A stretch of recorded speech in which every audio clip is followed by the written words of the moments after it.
Okay. Hello all. कैसे हो सब लोग? सर्व सुरक्षित। ओके।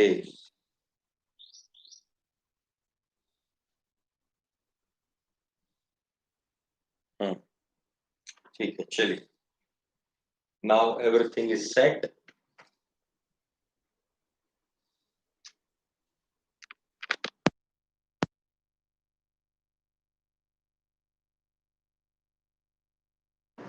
चलिए, पहले मैंने माइक नहीं लगाया था, मैंने लगा लिया वापस। पहले आवाज नहीं आ रही थी ना।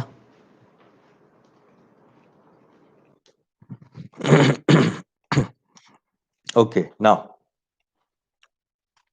देखिए, कल हमने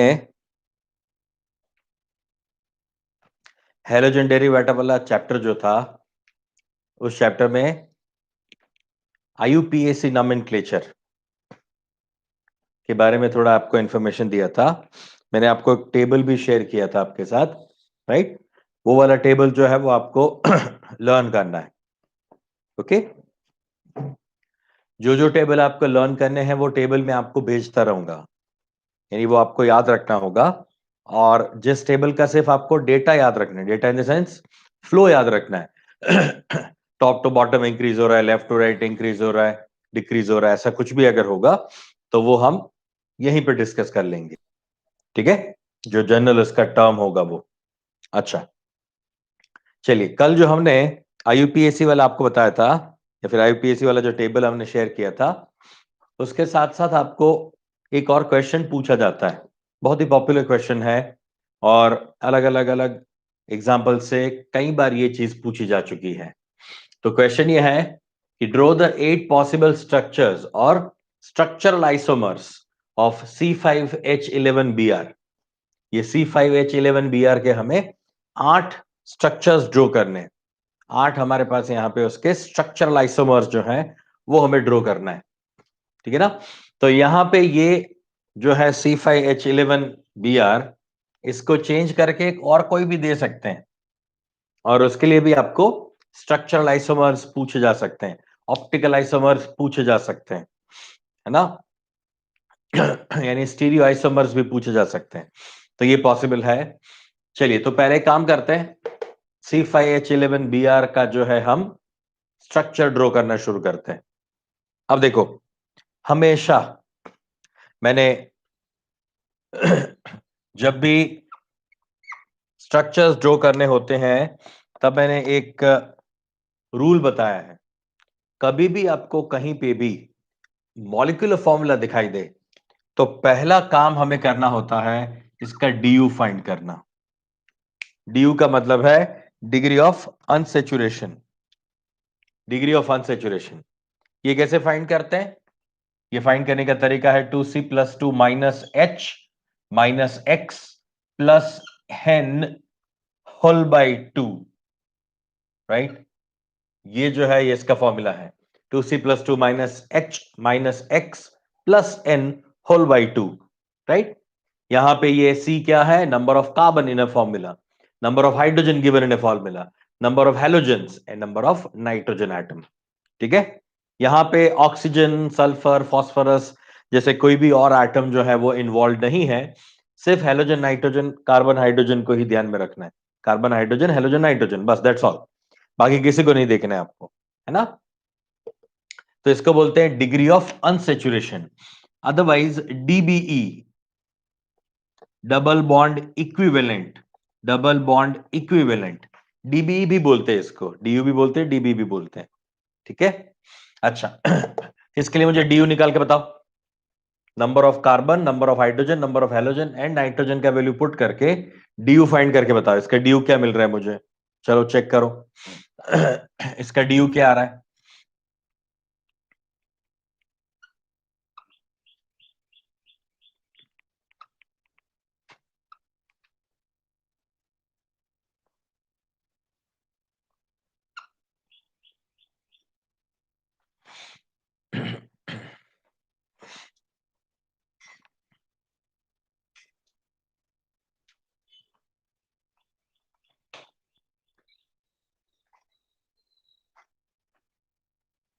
डी का वैल्यू बताओ मुझे।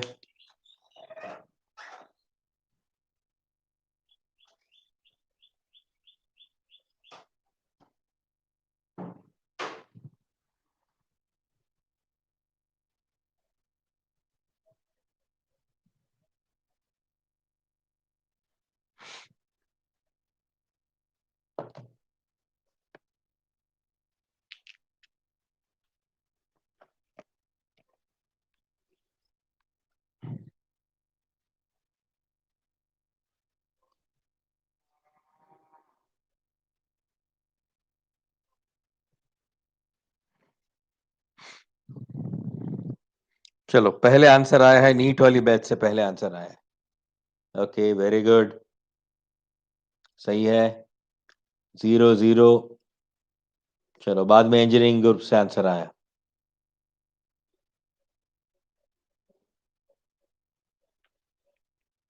ओके, चलो, वेरी नाइस।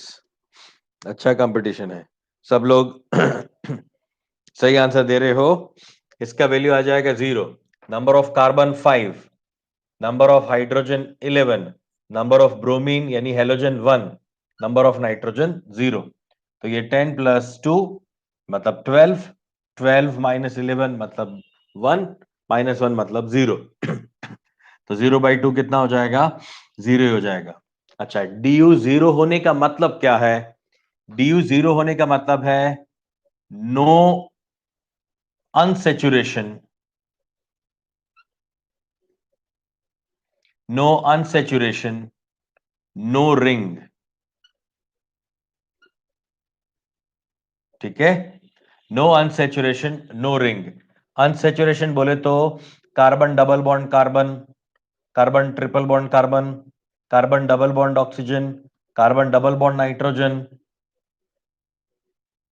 ठीक है, इसमें से कोई भी कंडीशन नहीं होगी। Nitrogen double bond nitrogen, carbon double bond nitrogen, what, ऐसे कोई भी कंडीशन जो है वो नहीं है। ठीक है, और रिंग भी नहीं है, रिंग मतलब साइक्लिक कंपाउंड है ही नहीं। तो डीयू से हमें ये काफी अच्छी इंफॉर्मेशन मिल जाती है बेटा, ये याद रखना है, डीयू बहुत काम की चीज है। जब भी मॉलिक्यूलर फॉर्मूला से आपको स्ट्रक्चरल फॉर्मूला ड्रॉ करना है तो डीयू तो चाहिए ही चाहिए, क्योंकि डीयू निकाल लोगे तो इमीडिएटली पता चल जाएगा कि कहानी क्या होगी। मैंने एक बार आपको बताया भी था, और आप लोगों को याद भी होगा कि अगर डीयू का वैल्यू मान लो 1 है तो क्या हो सकता है? एक अनसेचुरेशन होता है, यानी एक डबल बॉन्ड हो सकता है, या फिर एक रिंग हो सकती है। एक डबल बॉन्ड हो सकता है या फिर एक रिंग हो सकती है। ठीक है, ड्यू का वैल्यू 2 है तो इसका मतलब क्या हो गया? ड्यू का 2 होने का मतलब है कि 2 डबल बॉन्ड या 2 रिंग, या फिर एक डबल बॉन्ड प्लस एक रिंग। ठीक है ना, या फिर एक ट्रिपल बॉन्ड, 2 डबल बॉन्ड या 2 रिंग, या एक डबल बॉन्ड एक रिंग, या फिर एक ट्रिपल बॉन्ड। राइट, अगर ड्यू का वैल्यू 2 है तो। अच्छा, अब सीधा जंप करते हैं, डी का वैल्यू 4 होगा तो। डी का वैल्यू 4 होने का मतलब है कि काफी सारी पॉसिबिलिटीज, 4 डबल बॉन्ड, 4 रिंग, एक डबल बॉन्ड 3 रिंग, एक 2 double bond 2 ring, 3 double bond 1 ring. ऐसे कई सारी पॉसिबिलिटी हो सकती है ना, या फिर 2 ट्रिपल बॉन्ड्स, एक ट्रिपल बॉन्ड 2 रिंग, एक triple bond 2 double bond. There are many possibilities, मगर DU4 का मतलब आपको और कोई पॉसिबिलिटी नहीं सोचनी है। आपको याद रखना है कि अगर DU का वैल्यू 4 है या 4 से ज्यादा है, 4 या 4 से ज्यादा अगर DU का वैल्यू आएगा तो एक बेंजीन रिंग पक्का है, एक बेंजीन रिंग होगा ही होगा। क्योंकि आप देख रहे हो ना, आप जानते हो कि बेंजीन रिंग में क्या होता है, एक रिंग होती है और 3 डबल बॉन्ड होता है। तो इसका DU जो है वो तो 4 होना ही है, इसका DU 4 ही होगा, है ना। So do remember this, if DU is 4 then one benzene ring is पक्का। ठीक है, ये हमेशा याद रखना। तो इससे आपको कैलकुलेशन करना या फिर स्ट्रक्चर्स ड्रॉ करना इजी हो जाएगा। चलिए ठीक है, हमने पहले तो DU जो फाइंड करना था वो काम खत्म कर लिया। मतलब ये कंपाउंड जो है वो स्ट्रेट कार्बन चेन वाला कंपाउंड ही है, उसमें हम ब्रोमीन को सिर्फ लगाएंगे अलग अलग जगहों पे। तो मैं यहां पे लिख सकता हूं, चलिए 5 कार्बन हमने ऐसे बना लिए, स्ट्रेट चेन बना लिया, इसके टर्मिनल पे एंड पे हमने लगा दिया ब्रोमीन। यहां पे 8 स्ट्रक्चर बनने वाले हैं, 8 स्ट्रक्चर बनने वाले हैं, ऑलरेडी दे दिया गया है 8 पॉसिबल, 8 पॉसिबल स्ट्रक्चर्स कौन कौन से हैं वही तो आपको फाइंड करना है ना। तो ये 5 हो गए। अब मैं क्या कर सकता हूं, अच्छा अब आपके पास आपको स्ट्रक्चरल आइसोमर्स ड्रॉ करने हैं। तो स्ट्रक्चरल आइसोमर्स होते कितने हैं, कौन कौन से स्ट्रक्चरल आइसोमर्स होते हैं? Chain isomer, positional isomer, function group isomer, metamers, tautomer and ring chain isomers. There are 6 type of structural isomers are there. Okay, तो उसको कुछ ऐसे सीक्वेंस में करते हैं, R T F M C P, इस सीक्वेंस में चेक करते हैं। R T F M C P के सीक्वेंस में चेक करते हैं, हमेशा हमेशा इसी सीक्वेंस में याद करना। Ring chain isomer, tautomerism, function group isomerism, metamerism, chain isomerism and positional isomerism, RTFMCP. RTFMCP के सीक्वेंस में ये 6 के 6 जो है वो चेक करे जाते हैं ना। तो 1 बाय 1 जो नहीं है उसको हटा दिया जाएगा और उसके आगे चेक किया जाएगा। कभी भी रैंडमली स्ट्रक्चरल आइसोमर ड्रॉ करने की कोशिश मत करो। आइसोमर्स ड्रॉ करने का ये सबसे आसान तरीका है और सबसे लॉजिकल तरीका है। ओके, चलिए तो पहले चेक करते हैं कि क्या इसमें रिंग और चेन बन सकती है ना, क्योंकि मना किया ना, ड्यू का वैल्यू 0 होने का मतलब क्या है, रिंग है ही नहीं, मतलब रिंग चेन आइसोमर भूल जा। टाउटोमेरिज्म, टोटोमेरिज्म के लिए रिक्वायरमेंट होती है डबल बॉन्ड की। अगर डबल बॉन्ड ही नहीं है तो टोटोमेरिज्म तो पॉसिबल नहीं है। कीटो इनोल टोटोमेरिज्म, वो डबल बॉन्ड पे तो बेस्ड है, मतलब टोटोमेरिज्म भी गया। अच्छा, फंक्शन ग्रुप आइसोमर, आप हेलोजन में क्या फंक्शन ग्रुप आइसोमर बनाओगे? फंक्शन ग्रुप आइसोमर तो कैसे बनता है, alcohol ether, aldehyde ketone, carboxylic acid ester, है ना, amine, secondary tertiary primary amine, उसमें फंक्शन ग्रुप आइसोमर्स होते हैं, ब्रोमीन में नहीं होता। मतलब क्या गया ये तो। अच्छा, अब चेक करते हैं मेटामर्स। मेटामर्स क्या होता है? मेटामर्स में तो आपका फंक्शन ग्रुप बीच में होना चाहिए, बीच में फंक्शन ग्रुप है, दोनों साइड पे जो सब्स्टिट्यूशंस हैं वो डिफरेंट होते हैं, तो उसको बोलते हैं मेटामर्स। बीच में फंक्शन ग्रुप, आसपास जो है वो सब्स्टिट्यूशन, मान लो ईथर, ईथर में बीच में ओ होता है, दोनों साइड पे आप एक तरफ 2 कार्बन दूसरी तरफ 2 कार्बन लगाओ, या फिर ऑक्सीजन जो है उसका पोजीशन चेंज करके एक तरफ 3 कार्बन एक तरफ 1 कार्बन लगाओ, तभी टोटल नंबर ऑफ कार्बन 4 और 1 oxygen, total number of carbon 4 और 1 oxygen, 2 carbon 1 oxygen, otherwise 3 carbon oxygen 1 carbon, है ना। तो इस तरह से क्या हो सकता है बेटा, ये मेटामेरिज्म शो करता है। मेटामेरिज्म का मतलब क्या है, ऐसा हेट्रो ग्रुप या फिर ऐसा हेट्रो एटम मल्टीपल बॉन्ड वाला जिसके आसपास आप सब्स्टिट्यूशन चेंज कर सकते हो। मतलब ये भी कहानी गई, क्योंकि ब्रोमीन आपका मल्टीपल बॉन्ड वाला है ही नहीं, ये तो सिंगल वैलेंसी वाला है, मल्टीपल वैलेंसी वाला है ही नहीं। चलो, मतलब ये कोई आपको कोई भी स्ट्रक्चरल आइसोमर 6 में से 4 तो देखने ही नहीं है, वो डीयू से ही पता चल गया, डीयू से और इस मॉलिक्यूलर फॉर्मूला से पता चल गया मुझे, है ना। तब सिर्फ कहानी क्या बचती है, चेन इन पोजीशन। तो पहले चेन आइसोमर देखते हैं, बाद में पोजीशन। चलो, इसका चेन आइसोमर क्या हो जाएगा, ये 5 कार्बन है ना, तो चेन में कितने क्या कर सकता हूं, अच्छा मैं यहां पे हाइड्रोजन नहीं बना रहा हूं, आप तो बड़े हो गए ना आप लोग, या फिर तो मैं ऐसे भी बना सकता हूं, देखना 5 कार्बन को 2 3 4 5 और यहां पर बीयर, तो 1 2 3 4 5 कार्बन और बीयर। आपको बॉन्ड लाइन स्ट्रक्चर ही ड्रॉ करना है, बॉन्ड लाइन स्ट्रक्चर ही बना सकते हो, है ना। तो अदरवाइज मैं तो ऐसे आपको ओपन स्ट्रक्चर बना के दे रहा हूं जिससे आप इजीली समझ पाओ, अदरवाइज ये बॉन्ड लाइन स्ट्रक्चर से भी बना सकते हो, है ना। ये दोनों पॉसिबल हैं, ये दोनों एक ही हैं। अच्छा, अब मैं पहले यहां पे चेन बनाता हूं, पहले चेन है ना, बाद में पोजीशन। तो बीआर का पोजीशन मैंने एज इट इज रखा, यहां से एक कार्बन को काट के मैं यहां पे लेके आ गया, इस कार्बन को काट के मैंने यहां पे लगा दिया। अच्छा, तो 4 कार्बन का लॉन्गेस्ट चेन हो गया, अब इसमें इस ब्रांच को मैं और यानी इस कार्बन को मैं और बाहर लेके जा सकता हूं, इसको मैंने और बाहर ले लिया। ठीक है, चलिए अब कोई पॉसिबिलिटी है ना? अब 4 कार्बन वाली पॉसिबिलिटी खत्म हो गई। Now let us talk about 3 carbon atoms. चलो 3 कार्बन एटम यहां पे लगा दिया मैंने।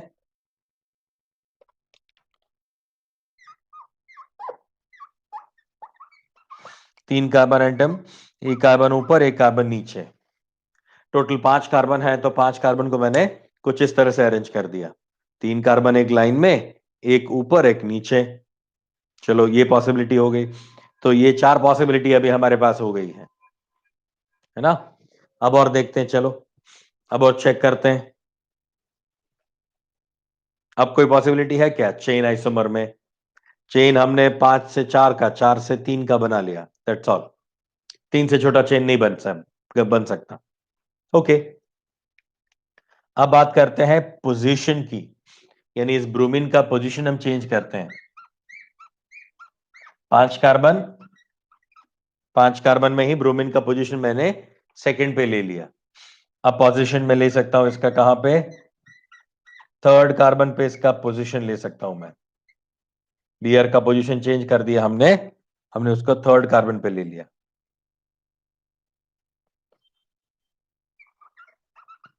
आप नीचे रखो या ऊपर रखो, ये कोई फर्क नहीं पड़ता।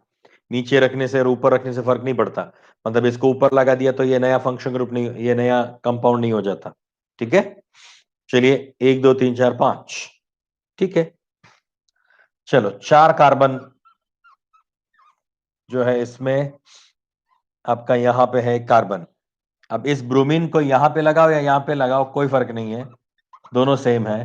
तो मैंने यहां पे लगा दिया, तो इसका नाम है 2 methyl 1 bromo 2 methyl butane, 1 bromo 2 methyl butane. जबकि इसका नाम क्या हो जाएगा? 2 bromo 3 methyl butane, 1 2 3 4, 2 bromo 3 methyl butane. आप आईयूपीएसी चेक कर लो अगर कभी भी आपको कहीं दिक्कत होती है। खैर आईयूपीएसी तो आपको हमेशा बनाते ही रहना है, आईयूपीएसी डिफरेंट होना चाहिए, है ना? तभी वो स्ट्रक्चरल आइसोमर्स है। ये भी मैंने आपको एक की बताई थी, मैंने ये भी एक आपको ट्रिक बताई थी कि अगर स्ट्रक्चरल आइसोमर्स और स्टीरियो आइसोमर्स के बीच में आपको डिस्टिंग्विश करने का बोला जाए कि आपका कंपाउंड जो है स्टीरियो आइसोमेरिज्म शो कर रहा है, दो कंपाउंड दिए जाए और पूछा जाए इन दोनों के बीच में स्टीरियो आइसोमेरिज्म होता है या फिर स्ट्रक्चरल आइसोमेरिज्म होता है, रिलेशन क्या है इन दोनों के बीच में, किसी भी दो स्ट्रक्चर के बीच में। मान लो ये फर्स्ट और सेकंड स्ट्रक्चर के बीच में पूछा जाए ये आर दे स्ट्रक्चरल आइसोमर्स और स्टीरियो आइसोमर्स, तो कुछ नहीं कर रहा है, इन दोनों का आईयूपीएस से चेक करो। अगर आईयूपीएस से डिफरेंट है, अगर आईयूपीएस से डिफरेंट है तो वो स्ट्रक्चरल आइसोमर शो करेगा। और अगर इन दोनों का आईयूपीएसी सेम है, अगर आईयूपीएसी सेम हो जाए तो वो स्टीरियो आइसोमेरिज्म शो करेगा, मतलब ज्योमेट्रिकल या ऑप्टिकल आइसोमेरिज्म शो करेगा। ठीक है ना, क्लियर हो गया वापस? अगर आईयूपीएसी डिफरेंट है तो स्ट्रक्चरल आइसोमर्स होंगे, और अगर आईयूपीएसी सेम है तो वो स्टीरियो आइसोमर शो कर सकते हैं। किसी भी दो कंपाउंड का आपको अगर स्ट्रक्चर दे दिया जाए तब की बात है। तो ये पॉइंट, ऐसे छोटे छोटे पॉइंट जो है वो याद रखते जाना। हाँ बेटा, ठीक है, चलो वापस आ जाए यहां पे। देखो हमने ये वाले स्ट्रक्चर्स तो बना लिए। अब इस ब्रोमीन को मैं मान लो यहां पे लगा देता हूं, इस वाली पोजीशन पे लगाता हूं, तो ये क्या हो जाएगा? 1 ब्रोमो 3 मिथाइल, 1 ब्रोमो 3 मिथाइल, तो ये रहा 1 2 3, 1 ब्रोमो 3 मिथाइल ऑलरेडी आ चुका है। तो अब हमारे पास रास्ता क्या है? ये 5 कार्बन में हमने दो स्ट्रक्चर्स बनाए, ये एक स्ट्रक्चर, ये 5 कार्बन दूसरा स्ट्रक्चर, 5 कार्बन में ये तीसरा स्ट्रक्चर। अब 4 कार्बन में हमारे पास एक ये वाला स्ट्रक्चर आ गया, 4 कार्बन स्ट्रेट चेन में हो ऐसा एक ये स्ट्रक्चर था, और एक ये स्ट्रक्चर था, 3 यहां पे आ गए 4 वाले में। चलो इसके लिए चेक करते हैं, 3 वाले के लिए चेक करते हैं, इसमें कोई और पॉसिबिलिटी है क्या? बीआर को यहां लगाओ, यहां लगाओ, यहां लगाओ, यहां लगाओ, कहीं भी लगा दो, कोई फर्क नहीं पड़ता। ठीक है, ऐसा हो सकता है ना? एक और पॉसिबिलिटी बना के देता हूं, यहां पे कार्बन हो जाए, यहां पे बीआर हो जाए, यहां पे कार्बन कार्बन। यस, चलो 4 स्ट्रेट कार्बन जो है वो 4, और उसमें एक बीआर को मैंने ऊपर लगा दिया, तो 4 कार्बन वाले में एक, ये 2, और ये 3 पॉसिबल स्ट्रक्चर हो गए। 4 वाले में ये 1, 4 वाले में ये 2, यहां पे 4 कार्बन स्ट्रेट चेन में और 4 कार्बन स्ट्रेट चेन में ऊपर एक Br। तो ये पॉसिबल स्ट्रक्चर्स हो जाएंगे। अच्छा, इसमें अब कोई और पॉसिबल है क्या? इस Br को यहां पे लेके जाओ, तब तो यही हो गया, राइट। इस Br को आप इस एंड पे लेके जाओ तो ये हो गया। इस Br को ये वाले एंड पे लेके आओ तो ये हो गया। ठीक है, मतलब हमारे पास ये 4 और ये 4, 8 स्ट्रक्चर बन गए। मगर 3 चीजें मैंने यहां पे इंपॉर्टेंट आपको बताई। नंबर 1, हमेशा मॉलिक्यूलर फॉर्मूला जब मिलता है तो पहला काम डीयू फाइंड करने का करो। पहला काम आपका होना चाहिए डीयू फाइंड करने का, डिग्री ऑफ अनसैचुरेशन या फिर डीबीई। सेकंड, दूसरा काम आपका है कि जब स्ट्रक्चरल आइसोमर्स आपको ड्रॉ करने हो तब आप इस सीक्वेंस में उसको फॉर्म करो, RTFMCP, ring chain isomer, tautomerism, function group isomerism, metamerism, chain isomerism, positional isomerism. तो हमने पहले यहां पे चेन आइसोमर्स बनाए, देखो 5 का चेन, 4 का चेन, 4 का चेन, 3 का चेन, चेन आइसोमर बना लिए। Very nice. अब क्या करो, ब्रोमीन का पोजीशन चेंज करो। इस वाले केस में ब्रोमीन का पोजीशन सेकंड कार्बन पे डाल दिया, इसको थर्ड कार्बन पे डाल दिया, और इस तरह से हमने बाकी के स्ट्रक्चर्स बनाए। डन। ये क्लियर है सबको? किसी को कोई इसमें डाउट है तो पूछो मुझे। So these are the 8 structural isomers of C5H11Br. आपके बोर्ड्स के एग्जाम में भी ये पूछा जा सकता है। ओके, चलिए अब चलते हैं कंसेप्चुअल चीजों पे। ये तो खैर लॉजिकल थी, ये चीज जो थी वो लॉजिकल थी, स्ट्रक्चर्स जो करने थे। अब कंसेप्ट पे जाते हैं। No doubt? Clear? Okay, very nice. चलिए अब देखते हैं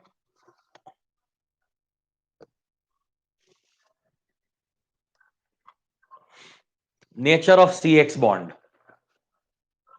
तो आपका कंपाउंड जो है वो कार्बन और हैलोजन वाला कंपाउंड है, यानी इस हेलो अल्केन कंपाउंड्स में कार्बन के साथ हैलोजन अटैच्ड है, कार्बन के साथ हैलोजन अटैच्ड है। तो यहां पे होता है CX बॉन्ड, X की जगह पे FCl में पुट कर सकता हूं, है ना। आपको एक टेबल गिवन है, एनसीईआरटी में एक टेबल दिया गया है, और आपको इसमें इसका बॉन्ड लेंथ, उसकी बॉन्ड एनर्जी, उसका डाइपोल मोमेंट, ये सारी चीजें उसमें गिवन है, ये वैल्यूज उसमें दी गई है ना। चलिए, तो उसी टेबल को मैं थोड़ा डिस्कस कर रहा हूं यहां पे। टेबल रट्टा मारने की जरूरत नहीं है, वैल्यूज याद रखने की जरूरत नहीं है आपको बॉन्ड लेंथ की या डाइपोल मोमेंट की, मगर आपको ये पता होना चाहिए कि ये ट्रेंड क्यों है ऐसा, या फिर क्या ट्रेंड होता है इसका। Now as you know that the halogen is more electronegative than carbon. Fluorine का इलेक्ट्रोनेगेटिविटी होता है 4, ब्रोमीन का होता है 3, आपका क्लोरीन का होता है, फ्लोरीन का है 4, क्लोरीन का 3, ब्रोमीन का 2.8 और आयोडीन का 2.5। ये उसका इलेक्ट्रोनेगेटिविटी है पोलिंग स्केल के अकॉर्डिंगली। पोलिंग स्केल के अकॉर्डिंगली फ्लोरीन का 4, क्लोरीन का 3, ब्रोमीन का 2.8 और आयोडीन का 2.5। ये वैल्यूज आपको याद रखनी है। इलेक्ट्रोनेगेटिविटी वाला वैल्यू मैंने ऑलरेडी आपको जो लिस्ट बनवाई थी उसमें लिखाया था, और आपको याद भी रखना है वो, है ना। अगर याद नहीं है तो मैंने जितने लिखवाए थे सोडियम पोटेशियम वाले या फिर ऑक्सीजन कार्बन वाला, हेलोजन वाला, वो याद रख लेना, ठीक है ना। सो हेलोजन हैव मोर इलेक्ट्रोनेगेटिविटी। अच्छा, कार्बन का इलेक्ट्रोनेगेटिविटी कितना होता है? 2.5। तो आयोडीन जो है वो और कार्बन का सेम हो जाएगा, मगर आयोडीन जो है वो नंबर ऑफ प्रोटॉन्स उसके पास ज्यादा है, तो ऑब्वियसली ये कार्बन और हेलोजन में, हेलोजन का इलेक्ट्रोनेगेटिविटी ज्यादा होने की वजह से हेलोजन पार्शियली नेगेटिवली चार्ज्ड होगा। ये पार्शियली नेगेटिवली चार्ज्ड है, माइनस डेल्टा, जबकि कार्बन क्या होता है? Partially positively charged, because due to the electronegativity difference the bonded electron will be inclined towards halogen. Halogen की साइड पे ज्यादा वो इंक्लाइंड होंगे, ज्यादा वो अट्रैक्ट हुए होंगे, ठीक है। So electronegativity order is fluorine, chlorine, bromine, iodine, and what are the values? If you want to remember the value, I'll give you. This is 4.0. This is 3.0. This is 2.8. This is 2.5. Okay. So these are the electronegativity values of halogen family members. Okay. Now size. As you know that from top to bottom, the size of atom increases. From fluorine to chlorine to bromine to iodine, always size of the atom increases. ये obviously increase होता जाएगा, तो बस वही order मैंने बनाया यहाँ पे। नाउ बॉन्ड लेंथ वो भी बट नेचुरल है कि CF के कंपैरिजन में CCl, CBr और Ci जो है वो क्या होता जाएगा, इंक्रीज होता जाएगा। From CF to Ci it increases, ये मैंने लिखा है वो इंक्रीजेज है ना, इट इंक्रीजेज, बढ़ता जाएगा, क्योंकि इनका साइज बढ़ता जा रहा है तो जो डिस्टेंस है वो भी बढ़ता जाएगा। Bond energy CF to Ci, bond energy decrease होती जाएगी, क्योंकि जैसे जैसे फ्लोरीन, क्लोरीन, ब्रोमीन, आयोडीन में जाओगे साइज बढ़ता जाएगा, तो कार्बन और हेलोजन के बीच का जो बॉन्ड लेंथ है वो बढ़ता जाएगा, वो इंक्रीज होता जाएगा बॉन्ड लेंथ। जैसे जैसे बॉन्ड लेंथ इंक्रीज होता जाएगा वैसे वैसे उस बॉन्ड को ब्रेक करना इजी होता जाएगा।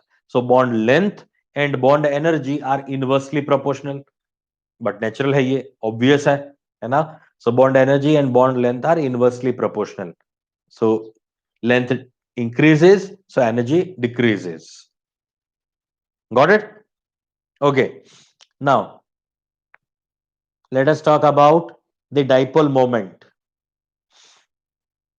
कुछ पूछ नहीं रहे हो ना? ओके, ठीक है, चलो बात करते हैं डाइपोल मोमेंट की। ये थोड़ा इंटरेस्टिंग है और काम का भी है। तो पहले ये आपको समझना चाहिए कि डाइपोल मोमेंट होता क्या है। डाइपोल मोमेंट ऑलरेडी आप 11th स्टैंडर्ड में पढ़ चुके हो, आपका जो केमिकल बॉन्डिंग वाला चैप्टर था उसमें इसके बारे में अच्छे से एक्सप्लेन किया गया था, मगर फिर भी मैं थोड़ा वापस यहाँ पे ब्रशअप करवा देता हूं, क्योंकि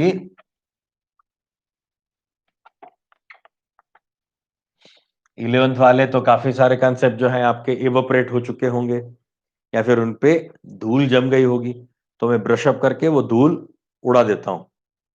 देखो बेटा, डाइपोल मोमेंट जो है, डाइपोल मोमेंट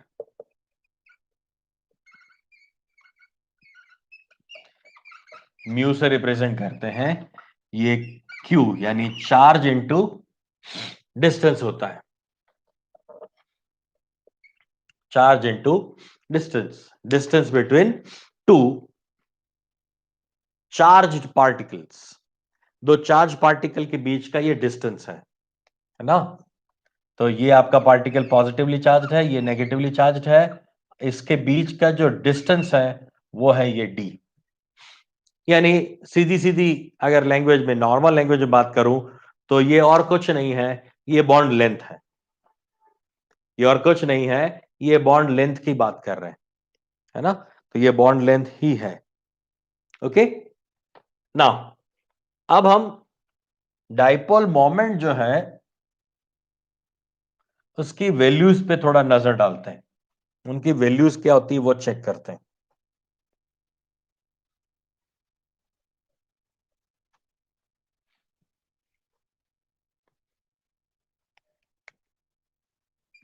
इसका वैल्यू होता है 1.84, 86, 1.86, 1.84, 1.83 एंड 1.63। ठीक है, dipole moment D by unit में डाइपोल मोमेंट जो है वो कैलकुलेट किया जाता है। सो 1.86 होता है, 1.84, 1.83 एंड 1.63। तो dipole moment chlorine, fluorine, bromine, iodine घटता है, क्लोरीन, फ्लोरीन, ब्रोमीन, आयोडीन के टर्म्स में ये घट जाता है ना। तो एक्चुअल में तो ये होना चाहिए ना कि फ्लोरीन पहले आना चाहिए और बाद में आपका क्लोरीन, ब्रोमीन, आयोडीन, कुछ ऐसा सीक्वेंस होना चाहिए। मगर डाइपोल मोमेंट दो चीजों पर डिपेंड करता है। देखो, एक तो चार्ज, मतलब उसका इलेक्ट्रोनेगेटिविटी, उसका इलेक्ट्रोनेगेटिव पावर, और डिस्टेंस। तो सिर्फ अगर हम इस लेंथ को ही ध्यान में रखें, सिर्फ लेंथ को ध्यान में रखना, हाँ, तो लेंथ क्या हो रहा है, बॉन्ड लेंथ बढ़ता जा रहा है, मतलब ये वैल्यू जो है वो डी का क्या होता जा रहा है, बढ़ता जा रहा है। तो अगर ये डी का वैल्यू बढ़ता जाएगा, bond length between carbon and halogen increases, so their electronegativity should be increased gradually. But ऐसा नहीं हो रहा है ना, ऐसा नहीं हो रहा है। आप पहले दो जो रिवर्स है उसको अगर भूल जाओ तब भी, उसके बाद भी ऐसा नहीं हो रहा। देखो, ब्रोमीन के बाद आयोडीन है, तो ब्रोमीन के बाद आयोडीन आने की वजह से आयोडीन का साइज तो बड़ा हो जाता है, तब तो इसका डाइपोल मोमेंट ज्यादा हो जाना चाहिए।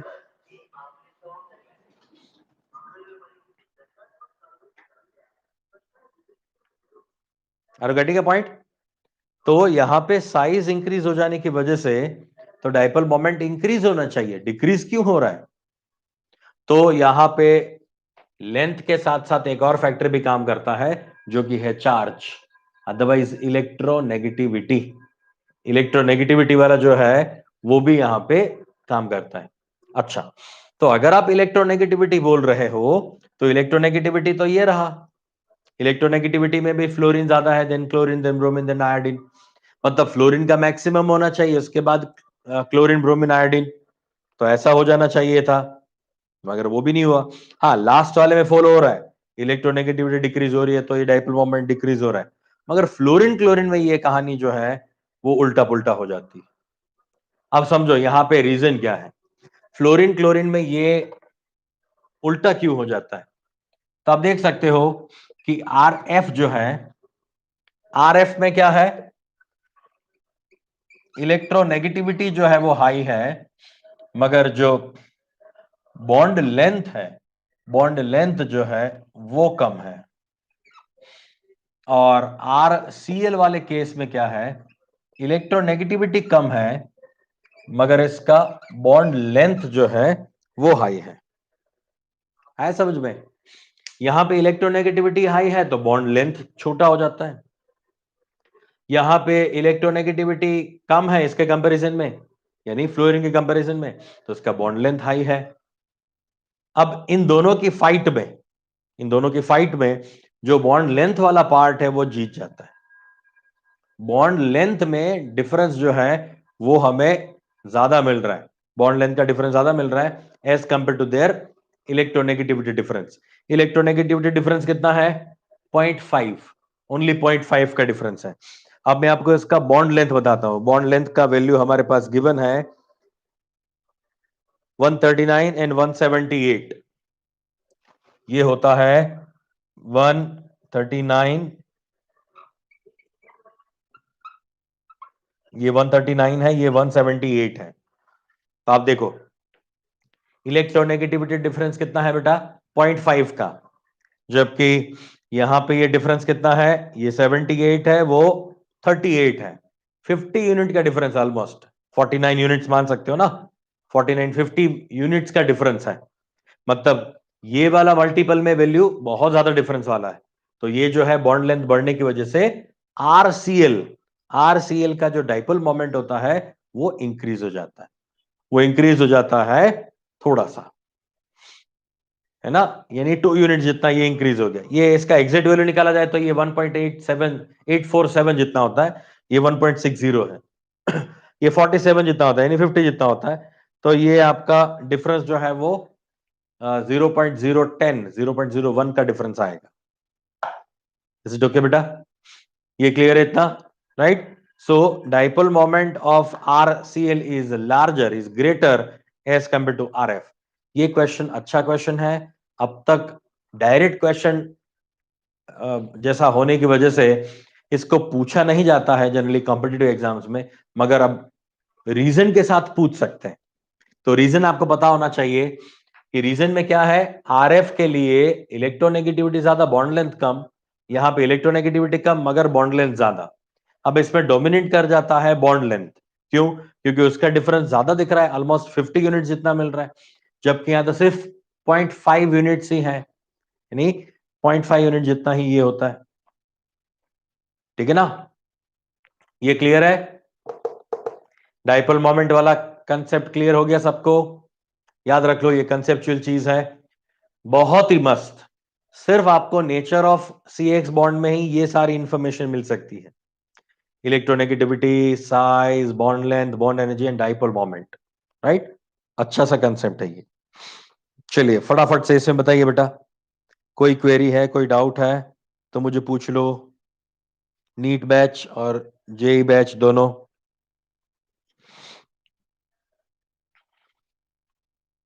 नीट बैच वाले रिस्पॉन्ड करो, मुझे पता नहीं चल रहा है कि आपको समझा कि नहीं समझा।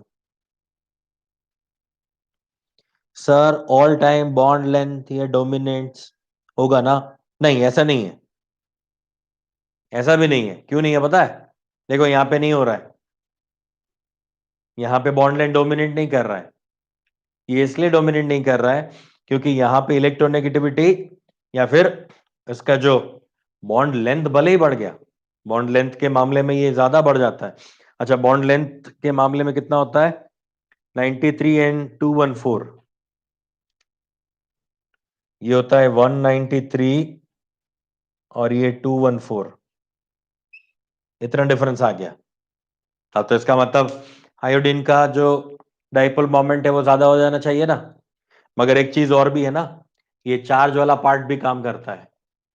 चार्ज मतलब इसका इलेक्ट्रोनेगेटिविटी बहुत ही कम है, इसके कंपैरिजन में यहाँ पे कम हो जाता है। इलेक्ट्रोनेगेटिविटी कम हो जाएगा तो भी चार्ज का डिफरेंस भी कम हो जाएगा।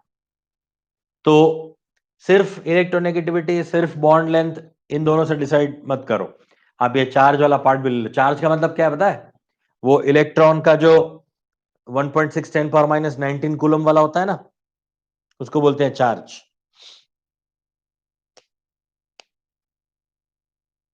ठीक है, क्लियर इतना नेहा?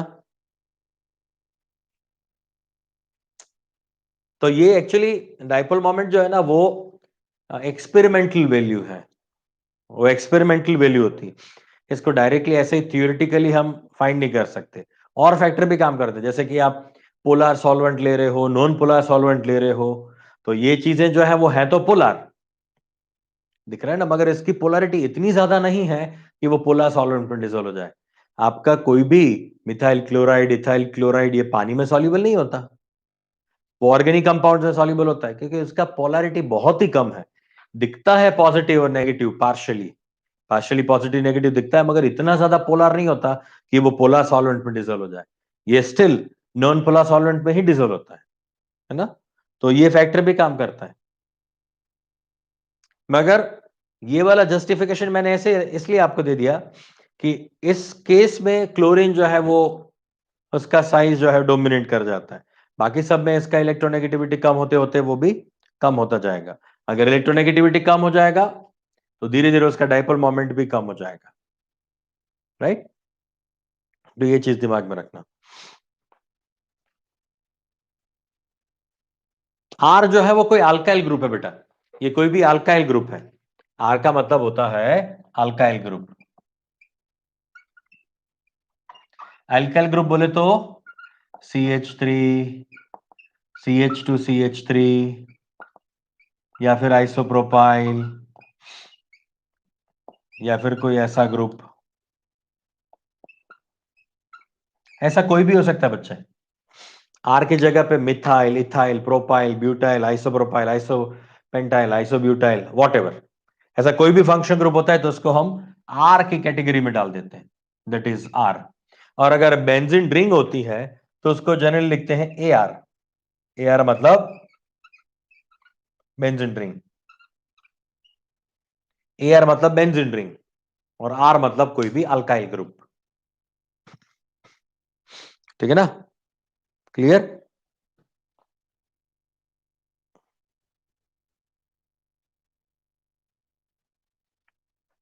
ये मैंने कल बताया था शायद यार, कल जब मैंने इंडक्टिव इफेक्ट सिखाया ना, तो इंडक्टिव इफेक्ट्स में मैंने प्लस आई इफेक्ट में लास्ट में आर लिखा था, और मैंने बोला था आर का मतलब होता है ये कोई भी अल्काइल ग्रुप्स, ऐसे ग्रुप्स को बोलते हैं अल्काइल ग्रुप्स। ओके, चलो वेरी नाइस। जब भी ऐसा कोई भी डाउट आता है तो आप इमीडिएटली मुझे पूछ लो, जिससे मुझे पता चलेगा कि आपका जो प्रीवियस 11 स्टैंडर्ड का जो भी कुछ अगर बचा होगा तो मैं वो डिस्कस करते जाऊंगा। ठीक है ना,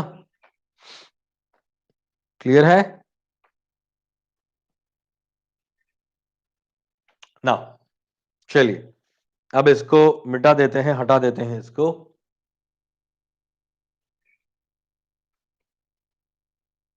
nature of CX bond,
now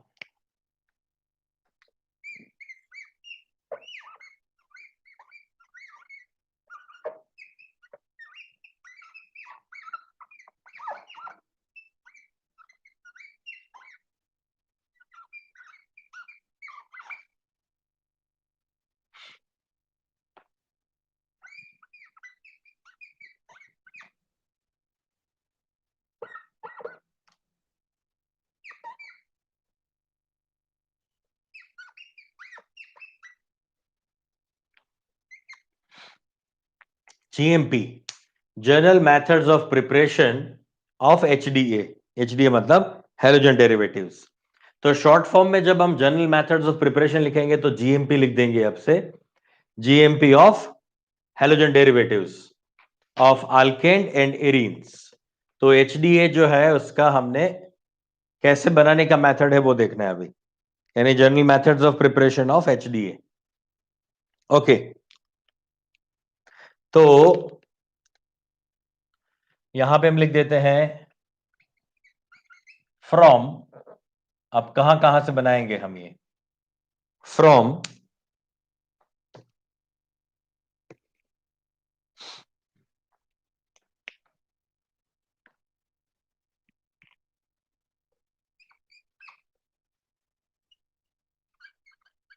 alkane, alkyne, alcohol,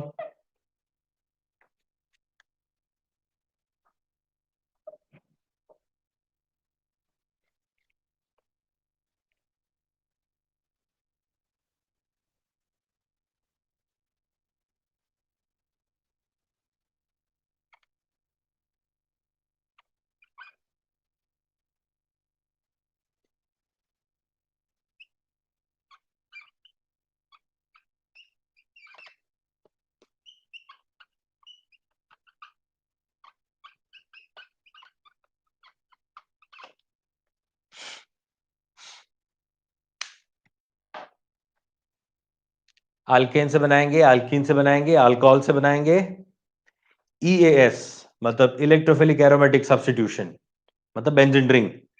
benzene ring में जब हम हेलोजन ऐड करेंगे तो उसको बोला जाएगा इलेक्ट्रोफिलिक एरोमेटिक सब्स्टिट्यूशन। एक और मेथड है जिसका नाम है सेंडमेयर रिएक्शन, स्पेशल रिएक्शन है सेंडमेयर। और लास्ट में है halogen exchange, halogen exchange method है। तो इसको आप ऐसे याद रखोगे, आहा,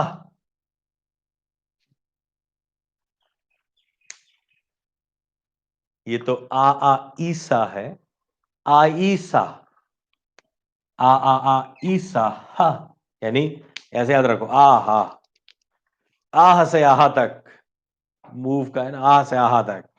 तो ये हो जाएगा आहा या फिर आ ईसाहा, राइट। मगर आहा वाला याद रखो, ये दोनों एरोमेटिक के लिए हैं, बाकी सारे जो है वो एलिफेटिक के लिए हैं। आहा वाले जो है वो एलिफेटिक के लिए हैं, ये दोनों एरोमेटिक के लिए हैं, ठीक है। ये AR के लिए है। बाकी सारे जितने भी हैं ये भी आर के लिए है और ये भी आर के लिए है, मतलब अल्काइल हैलाइड्स के लिए है। ठीक है, सो मेन ये हमारे पास 6 मेथड्स हैं जिससे हम ये चीज बना सकते हैं। तो हर एक चैप्टर में हम इस तरह से याद रखते जाएंगे अब, क्योंकि अब आपका 2 काम साथ में चल रहा है, आपके बोर्ड्स के हिसाब से भी प्रिपरेशन करना है और कॉम्पिटिटिव के हिसाब से भी करना है, क्योंकि आपको 12th में बोर्ड्स के एग्जाम देनी है अभी, है ना। तो ये डायरेक्ट आपके इसमें जो भी कंसेप्ट होंगे वो कंसेप्ट आपको कॉम्पिटिटिव एग्जाम में पूछे जाएंगे। ये मेथड्स ऑफ प्रिपरेशन जो है आपको बोर्ड से पूछी जाएगी। ऐसा क्वेश्चन पूछा जा चुका है बोर्ड्स में, what are the methods of preparation of alkyl halides, what are the methods of preparation of alkyl halides. तो ये अल्काइल हैलाइड बनाने के ये 3 मेथड है और ये क्या है, आहा जो है वो क्या है, अल्काइल हैलाइड्स बनाने के लिए है, और ईसा जो है वो क्या है, ईसा। ईसा का मतलब क्या है, इलेक्ट्रोफिलिक एरोमेटिक सब्स्टिट्यूशन, एंड सा का मतलब है सेंड मेयर रिएक्शन। ईसा जो है वो एरोमेटिक के लिए होता है। ठीक है, so alkyl halides and aryl halides का प्रिपरेशन का ये मेथड्स है। चलो तो पहले मैं आपको ये बता देता हूं, अल्काइल हैलाइड्स के प्रिपरेशन के मेथड बताता हूं मैं, आहा वाला मैं मेथड आपको बता रहा हूं, triple H A. Number 1, from alkane, number 1 from alkane. Alkane से कैसे बनाते हैं अल्काइल हैलाइड्स, सिंपल है कहानी, कोई ज्यादा इसमें झंझट नहीं है। CH4 है, क्लोरीन के साथ रिएक्ट करो सनलाइट की प्रेजेंस में, और हाई टेम्परेचर पे सनलाइट और हाई टेम्परेचर, तो ये रिएक्ट करके क्या बनाएगा, CH3Cl। अच्छा, फर्दर वापस सनलाइट लेके और क्लोरीन ले लिया, तो ये बनाएगा एक और हैलोजन ऐड करके डाइहेलोअल्केन। ये बन गया मेरे पास मोनोहेलोअल्केन, ये बन गया मेरे पास डाइहेलोअल्केन। यहां भी -HCl कर देता हूं मैं। इससे आगे चेक करते हैं, वापस सनलाइट की प्रेजेंस में क्लोरीन ऐड कर दिया मैंने, -HCl। So one by one एक एक हाइड्रोजन जो है वो हेलोजन से रिप्लेस होता जा रहा है ना। वापस Cl2 -HCl, still we have one more hydrogen, so now I will get this CCl4, carbon tetrachloride बन गया। बस कहानी यहां पे खत्म हो गई, यानी इससे आगे हम नहीं बना सकते ना, इससे आप आगे नहीं बना सकते, राइट। ये आपका हेलोजिनेशन प्रोसेस हो गया। 1 सेकेंड, हाँ, हेलुसिनेशन नहीं, हेलुसिनेशन नहीं, हेलोजिनेशन।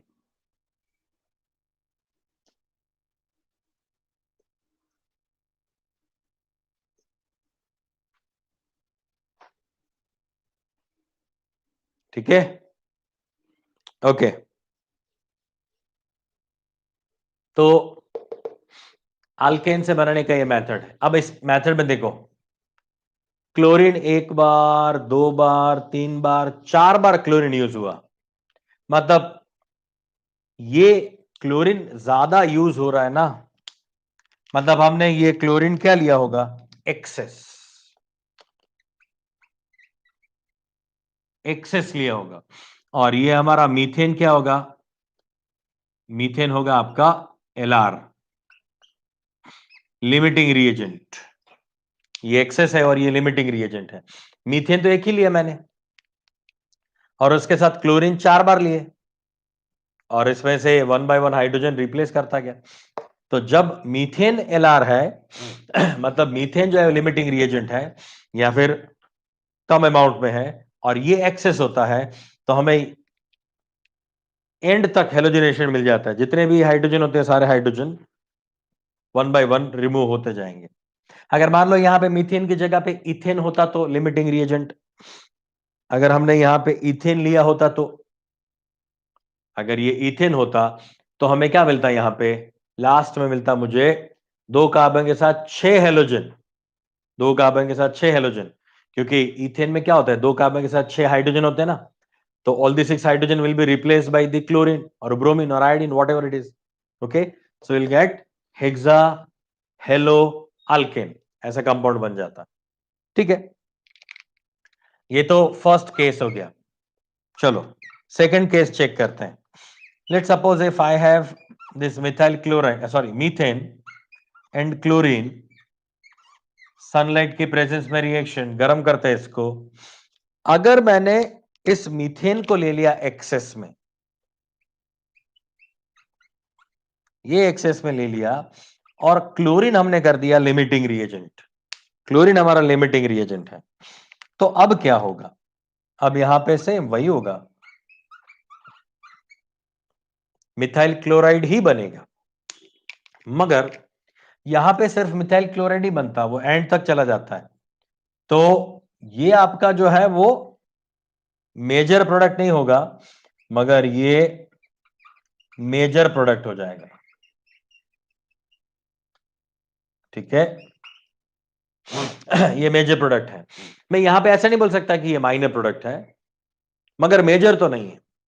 इसमें से कोई भी एक माइनर हो सकता है ना, मगर ये मेजर तो नहीं है, ये मेजर प्रोडक्ट नहीं होता, ये आपका नॉट मेजर प्रोडक्ट।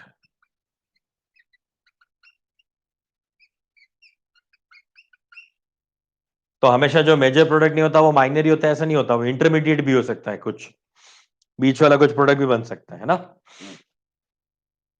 तो अब देखो किया क्या मैंने, पहले वाले केस में मैंने क्लोरीन एक्सेस ले लिया, तो एक ही मीथेन को एक से ज्यादा क्लोरीन मिल गए, एक कार्बन को एक से ज्यादा क्लोरीन मिल गए, जबकि यहां पे मैंने क्या किया, क्लोरीन को लिमिटिंग कर दिया, तो एक कार्बन एक क्लोरीन के साथ जुड़ जाएगा, बस दैट्स ऑल। इससे और आगे वो नहीं जा पाएगा, इससे आगे नहीं जाएगा। ठीक है, इसको एक्सप्लेन करने के लिए मैं हमेशा एक एग्जांपल देता हूं। हाँ, क्या पूछ रहे हो? Halogenation, removal of carbon and addition of halogen is called halogenation. नहीं नहीं नहीं नहीं नहीं, रिमूवल ऑफ कार्बन कहां से हो गया? कार्बन कहां उड़ाया मैंने? Halogenation means removal of hydrogen and addition of halogen with the carbon. Carbon remove नहीं होता, स्टेटमेंट गलत है Vedant Vyas. Halogenation is the removal of hydrogen with the help of halogen on the carbon।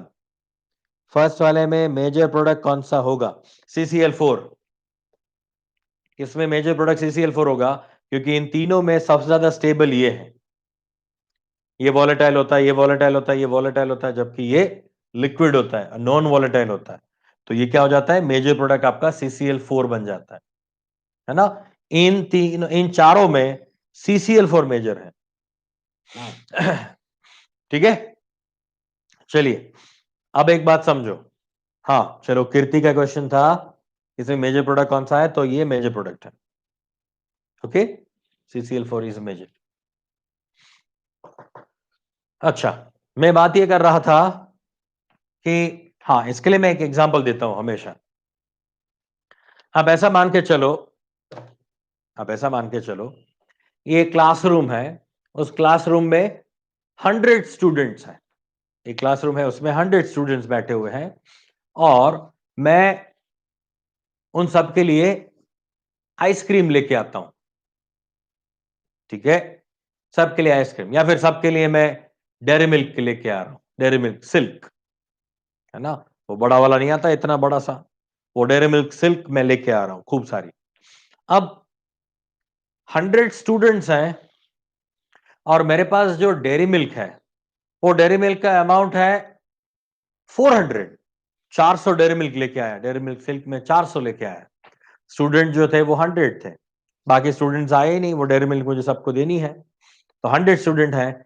तो हर एक स्टूडेंट को एटलीस्ट मैं चार चार डेयरी मिल्क तो दे सकता हूं ना। एक स्टूडेंट को 4 डेयरी मिल्क तो दे सकता हूं मैं, मैक्स टू मैक्स, ज्यादा भी दे सकता हूं, मगर किसी और को अनजस्टिस हो जाएगा। तो अगर सबको बैलेंस रखना है तो क्या करूंगा मैं, स्टूडेंट्स के कंपैरिजन में मेरे पास नंबर ऑफ डेयरी मिल्क ज्यादा है, तो एक से ज्यादा डेयरी मिल्क मिलेगी सबको। तो ये CH4 जो है वो स्टूडेंट है, और ये डेयरी मिल्क है, क्लोरीन जो डेयरी मिल्क है वो एक्सेस है मेरे पास। अगर एक्सेस होगी तो स्टूडेंट्स को एक से ज्यादा डेयरी मिल्क मिल सकती है ना। तो 4 डेयरी मिल्क एक स्टूडेंट को मिल सकती है, जबकि यहां पे कहानी उल्टा है। 100 स्टूडेंट थे, मुझे पता नहीं था, मैं सिर्फ 30 डेयरी मिल्क लेके आया, 30। तो इसका मतलब क्या हो गया कि एक्सेस में स्टूडेंट्स है मगर डेयरी मिल्क लिमिटेड है। कितनी? 30 डेयरी मिल्क है। मतलब 30 बच्चों को ही 30 बच्चों को ही एक एक डेयरी मिल्क मिल सकती है। एक एक डेयरी मिल्क 30 बच्चों को ही मिल सकती है। और यही होगा, कभी ऐसा नहीं होगा कि फर्स्ट बेंच वाले को 4 डेयरी मिल्क मैंने दे दिया, दूसरा जो बैठा हुआ बच्चा उसको मैंने और 4-5 दे दिया डेयरी मिल्क, क्योंकि हर एक बच्चा 4 से ज्यादा डेयरी मिल्क नहीं ले सकता। ये कंपलसरी है, क्योंकि ये कार्बन है ना, ये आप लोग नहीं हो। आप लोग होते तो 400 के 400 आप ही ले लेते, है ना। मगर ये कार्बन है, कार्बन का कैपेसिटी जितना होता है उतना ही वो खाता है, यानी उतना ही वो बॉन्ड बनाता है। कार्बन का वैलेंस से 4 बॉन्ड बनाने का है तो 4 ही डेयरी मिल्क लेगा वो। तो मैक्सिमम 4 डेयरी मिल्क एक कार्बन ले सकता है ना। जबकि यहां पे क्या हुआ, यहां तो वैसे ही वांदे हैं, है ही नहीं डेयरी मिल्क, गरीबी छाई है ना। तो एक्सेस में आपके पास क्या है, स्टूडेंट्स हैं, जबकि डेयरी मिल्क लिमिटेड है। तो हर एक बच्चे को मैं एक एक डेयरी मिल्क दूंगा, 30 बच्चे को डेयरी मिल्क मिलेगी। मतलब ये मेरा जो रिएक्शन है उसमें जो मिलेगा वो मुझे सिंगल सिंगल डेयरी मिल्क वाले बच्चे ज्यादा मिलेंगे मुझे, मतलब ये मेजर प्रोडक्ट हो जाएगा, यही मुझे मिलने वाला है। पॉसिबिलिटी यही ज्यादा है, या फिर डेयरी मिल्क मिलेगी ही नहीं। मगर उतने तो स्टूडेंट्स ही आपके उतनी तो डेयरी मिल्क ही नहीं है कि सबको एक एक मिल जाए। So by this way you can understand this. Okay ना?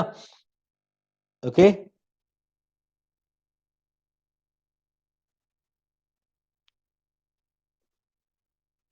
How can we consider minor and major product?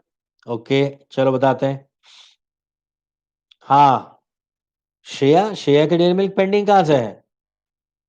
हाँ, प्रीति की, यस यस यस, प्रीति की डेयरी मिल्क पेंडिंग है मेरे पास, है ना, यहाँ पे लिखा हुआ है, मैंने डेट भी लिखी हुई है, 20/5/20, 5 मई 2020 का मैंने यहाँ पे लिखा हुआ है। लिखा हुआ है मेरे पास, लिखा होता है डेट के साथ। हाँ, तो जब इन पर्सन हम मिलेंगे पेंडेमिक खत्म होने के बाद, बाद में आपको डेयरी मिल्क मिल जाएगा, डोंट वरी। चलो वापस डेयरी मिल्क वाले क्वेश्चन पूछते हैं, है ना। अब इस चैप्टर में कुछ पूछा जा सकता है ऐसा। अच्छा, अब हिमांशु का क्वेश्चन है कि how can we consider the major और माइनर प्रोडक्ट।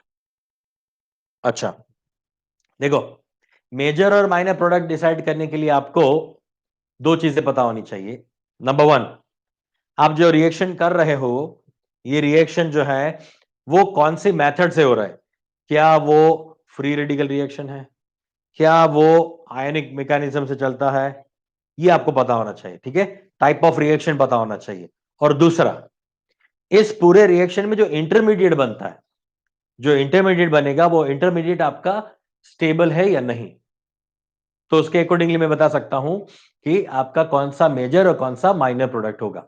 चलो एक एग्जांपल देता हूं, एक एग्जांपल लेते हैं जिससे आपको ये क्लियर हो जाएगा कि माइनर और मेजर कैसे डिसाइड करते हैं, है ना।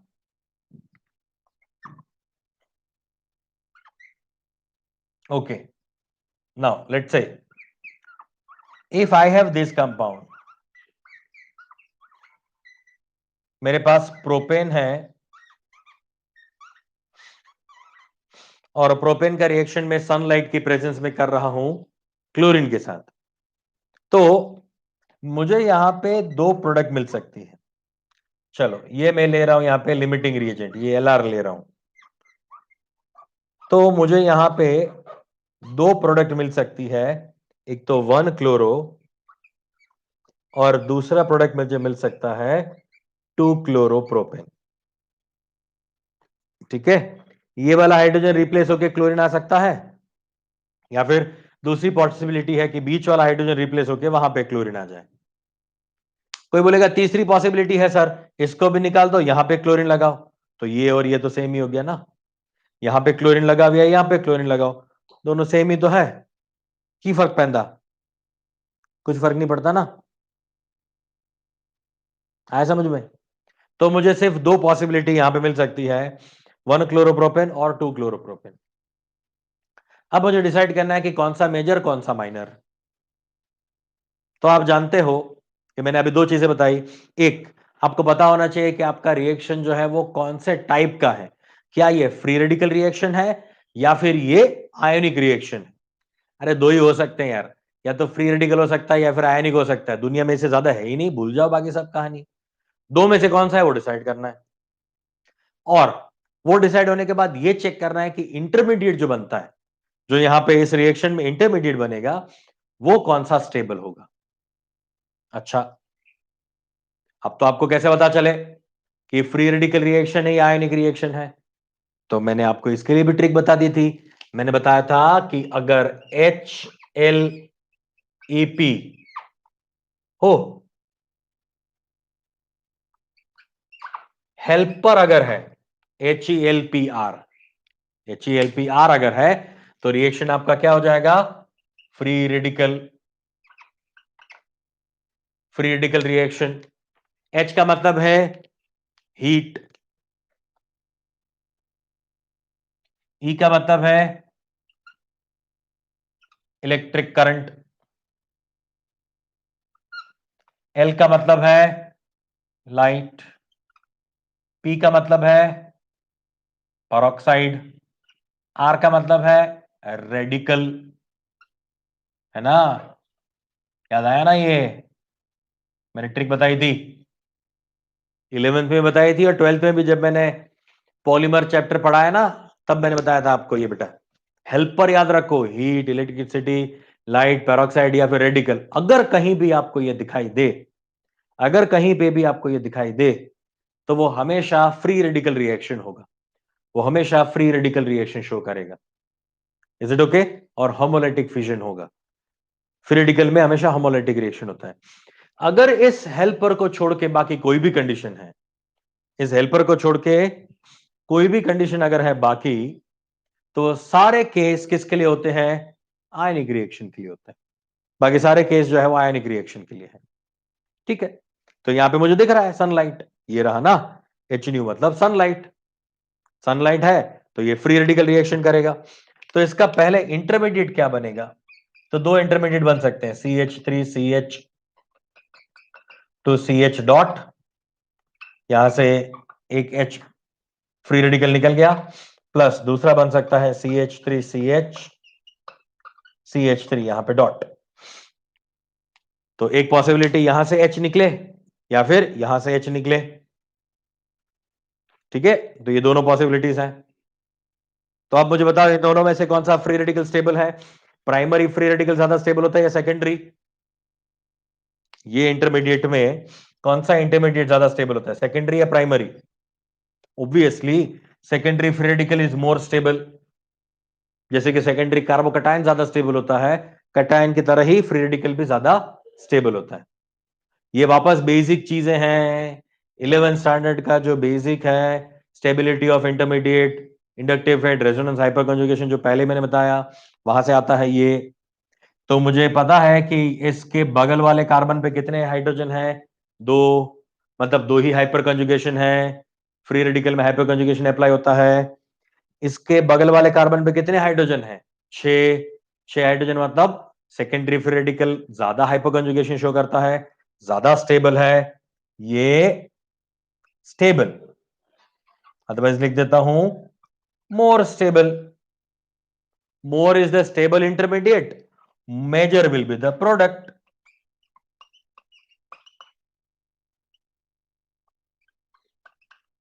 ऐसे मेजर माइनर डिसाइड करते हैं।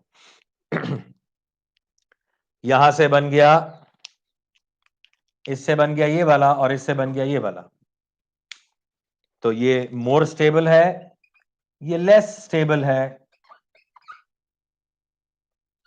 ठीक है, ये रिएक्शन इंटरमीडिएट मोर स्टेबल है, more stable gives major product, less stable gives minor product. बस ये तरीका है उसका स्टेबिलिटी डिसाइड करने का। और भी है, जैसे हम एलिमिनेशन करेंगे, ये तो सब्स्टिट्यूशन है। सब्स्टिट्यूशन में हम ये याद रखेंगे कि इंटरमीडिएट कौन सा स्टेबल है। जब हम एलिमिनेशन करेंगे तब हम सेटजेफ रूल, हॉफमैन रूल लगाएंगे, सेटजेफ हॉफमैन वाला, मतलब वो भी मैंने लिखवाया है, पूरा बुक निकालो, उसमें सेटजेफ 5 मैंने हॉफमैन के केसेस लिखवाए थे। ठीक है बेटा, क्लियर है इतना? So by this way you can decide whether the compound, whether the structure is stable or unstable. Otherwise final structure आपका क्या है? लिक्विड है, ये भी लिक्विड है, ये भी लिक्विड है, ये गैस है। तो लिक्विड ज्यादा स्टेबल होता है, मगर लिक्विड में भी ये नॉन वॉलेटाइल ज्यादा स्टेबल होता है, non volatile. So there are many factors, but the main factor which we have to consider is the type of reaction and intermediate. Intermediate stable तो major product, stable the intermediate, thumb rule याद रख लो, ब्रह्म वाक्य याद रख लो, ब्रह्म वाक्य। Stable the intermediate, major is the product. Stable the intermediate, major is the product. तो ज्यादातर बच्चों के दिमाग में तो अरे स्टेबल इंटरमीडिएट तो आगे कैसे जाएगा, स्टेबल कैसे आगे जाएगा, स्टेबल तो वहीं रहना चाहिए ना। स्टेबल का मतलब ये नहीं है कि आगे नहीं जाएगा, स्टेबल इंटरमीडिएट का मतलब है कि वापस नहीं चला जाएगा, वापस यहां से ये ना बन जाए, ये दोनों वापस यहां ना चले जाएं, प्रोपेन ना बन जाए वापस, उस तरह की स्टेबिलिटी है। The stability of intermediate means it doesn't go backward, ये वापस नहीं चला जाएगा, इस तरह की स्टेबिलिटी है, वो आगे जाने की कोशिश करेगा, है ना। तो ये बराबर से कंसेप्ट दिमाग में रखो, ये मिसकंसेप्ट ना हो जाए। स्टेबल इंटरमीडिएट का मतलब आगे जाएगा, वापस नहीं चला जाएगा, वापस आपके मेन रिएक्टेंट पे ना चला जाए, है ना। बस इसी को बोलते हैं ब्रशअप करना, कि पुरानी चीजें जो है भूल गए हो उसको मैं वापस दूर उड़ा रहा हूं। ये सारे स्टेटमेंट्स में बोल चुका हूं, ब्रह्म वाक्य भी बोल चुका हूं, ठीक है। तो आज रुके बेटा यहां तक। आज हमने फ्रॉम अल्केन सिर्फ एक क्लोरीनेशन वाला मेथड मैंने बताया, अभी ब्रोमिनेशन आयोडीनेशन बाकी है। आज मैं आपको आईयूपीएससी के थोड़े प्रैक्टिस के क्वेश्चंस भेज रहा हूं, आईयूपीएससी जिसका आपको देना है, और आईयूपीएससी नेम भेज रहा हूं जिससे आपको स्ट्रक्चर्स ड्रॉ करने। तो स्ट्रक्चर और आईयूपीएससी नेम लिख के आप मुझे आंसर पोस्ट कर सकते हो, है ना। वो भी मैं आपको टेलीग्राम ग्रुप पे भेज रहा हूं, लेक्चर खत्म होने के बाद 1 बजे तक मैं आपको भेज देता हूं, ठीक है। चलो बाय बाय, टाटा, टेक केयर, सायोनारा।